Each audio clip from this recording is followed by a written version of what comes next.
Hey, what's going on, guys? It is Wednesday, November 6th, 2019. I'm Norman James, along with Mike Augello. This is the Leafs Convo podcast presented by Oakridge Ford.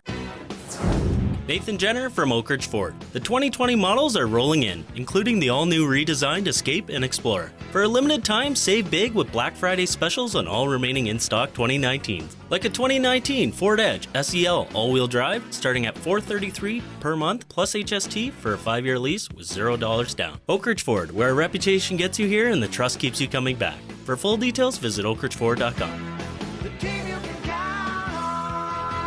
Lots of deals going on at my place of business. Check out the community section on the YouTube channel. My demo is there, front and center. Beautiful 2020 Escape SEL. It's got everything. Message me about it. I can get you into one. Michael, the Leafs a 3-1 winner over the Kings at Scotiabank Arena the other night. They got the job done. Not the most impressive thing, playing down to the competition. The W is important at this stage as the Leafs try to climb up the standings and build some confidence. Hello, sir. Hey, Norm. Yes, the most important thing was the win, 2 in a row. Now they're moved into third place, a point behind Buffalo, I think 5 points behind Boston. But Mike Babcock described, and I think he was being a little sarcastic when he described that performance as was far from beautiful in my estimation. They played down to their opposition. The Kings have been one of the worst teams in the league this year. They haven't been able to stop many people. 30th on the power play, 31st on the penalty kill. The Leafs went 0 for 4 in the power play and allowed a power play goal. So not a great performance, but they salvaged it. Third period, Austin Matthews, who I thought was invisible for most of the game, scores the game winner, and then Nylander scores 30 seconds later.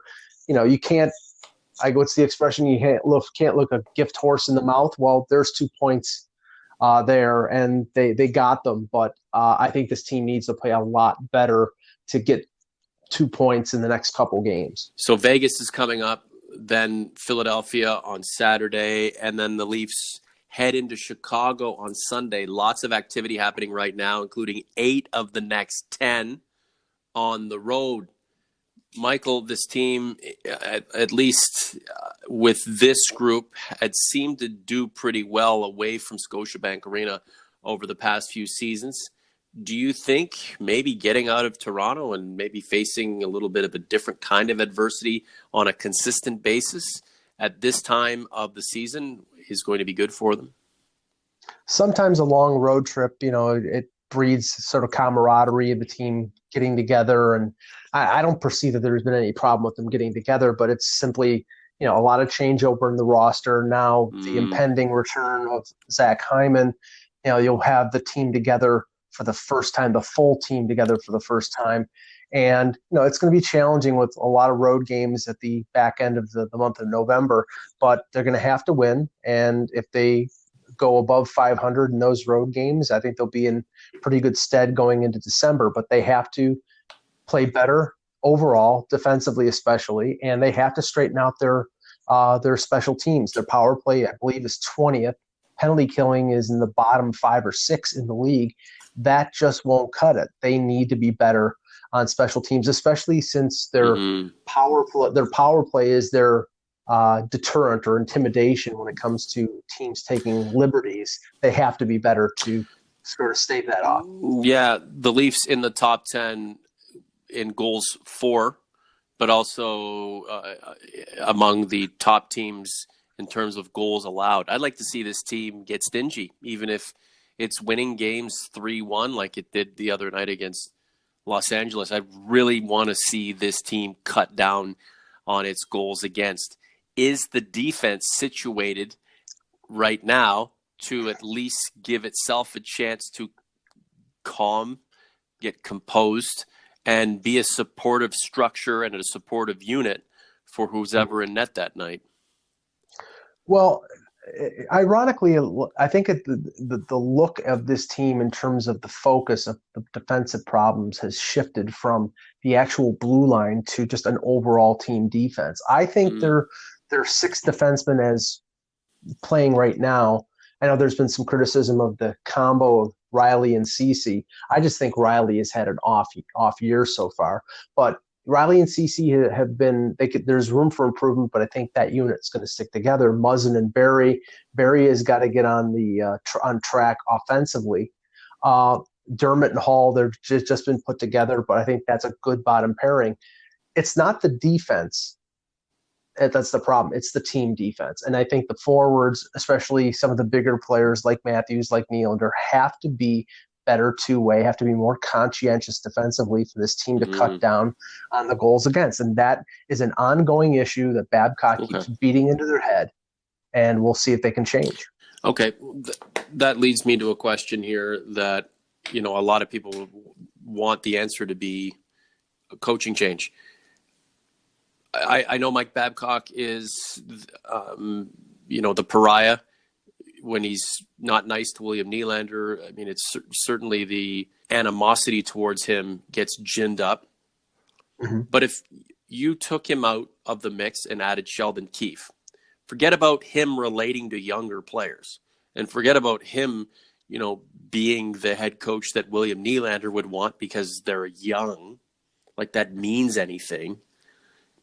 Can he employ a system that would mean something that these guys would buy into, not because he's young, but because it would make more sense and be conducive to the way these guys play?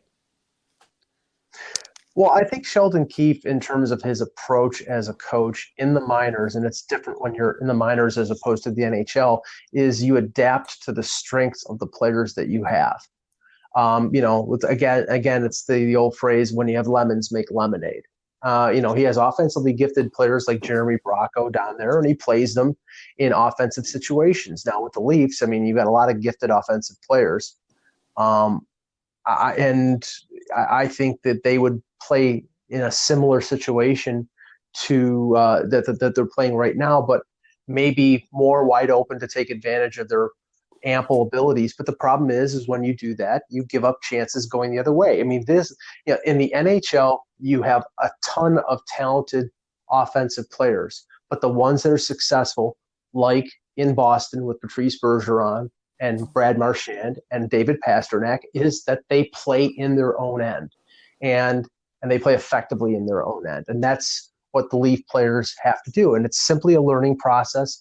Young players, it takes them time to learn that that's what they have to do, and eventually they get it. I know fans want them to not play for Mike Babcock and play for Sheldon Keefe, but Mike, it doesn't work that way. You take the one head coach out and add in a different one, the players are still going to be the same.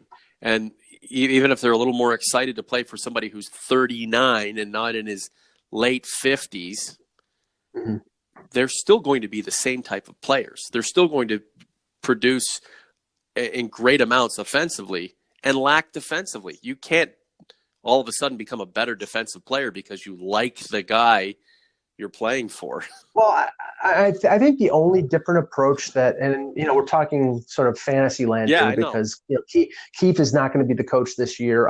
Like I said, I think Babcock is going to be the coach for the entire year and through the playoffs, and then an evaluation will be made based on the success or failure of the Leafs in the postseason. But the only difference I think that you would see out of a Sheldon Keefe is that you would not have a fourth line of Freddie Gauthier and Nick Shore. I think it could be, say, a fourth line of Nick Patan, Jeremy Bracco, and Adam Brooks. A fourth line that has skill, and you throw four skill lines out there like some other teams do. But the problem is that throughout the lineup right now, even with Gauthier and even with Shore, there is not a lot of jam. There's not a lot of pushback. We've said it ad nauseum. That's gonna be the case this year. We'll see if it works. I personally, I don't think a team can get through 4 rounds of the playoffs, sort of turning the other cheek and letting the team, pound them into the dust. But that's just my opinion. Guy Lafleur and Jean Beliveau are not jumping over the boards. Mario Lemieux is not jumping over the boards.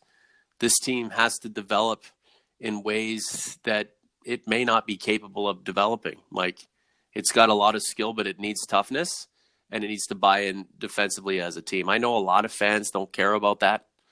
What they are is these fans are focused on individual players and their individual success, juxtaposed against the failure of other players they don't like. And there's a division in Leafs Nation right now.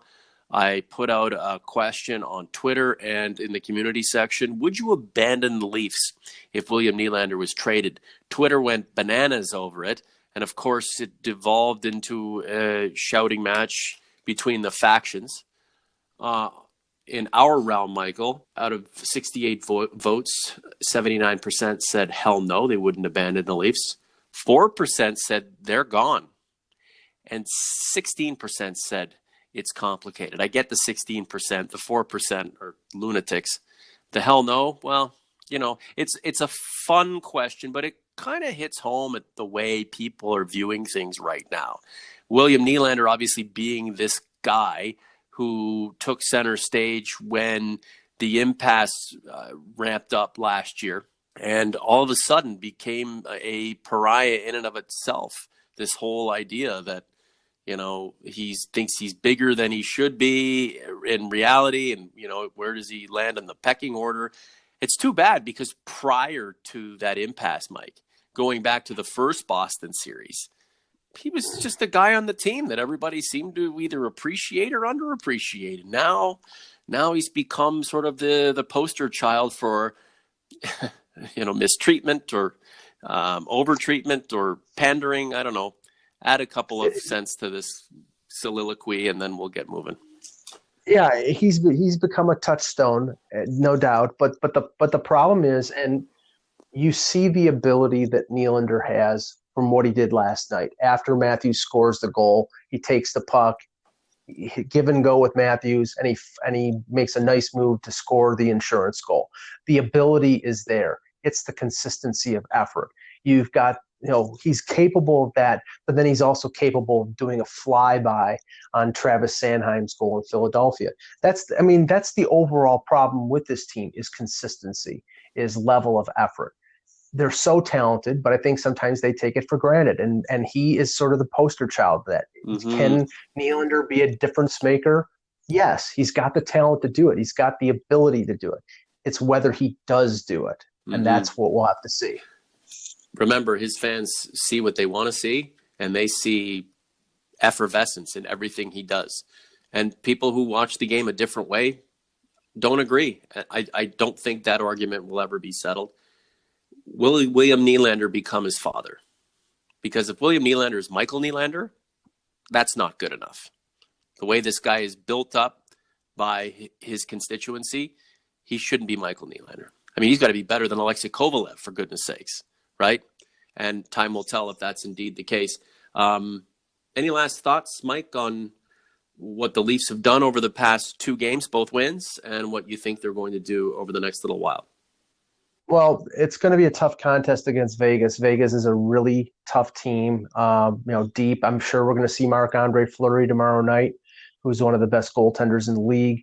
Their defense is a little thin, but up front with Pacioretty and Stone and Stastny and Carlson. I mean, they're a very talented team. So the Leafs cannot play sort of spotty for two periods and expect to pull it out, or play like, they did in Philadelphia, where they had a good effort for, I'd say, the first 15 minutes and then disappeared for most of the rest of the night and depended on Freddie Anderson. They need everybody contributing for them to pull out 2 points. Oh, John Tavares, his return. Ho-hum, quiet, what you expected? He was a little rusty, and if you noticed, that shot that he had a gaping net, and I think he overthought it and just shot it over.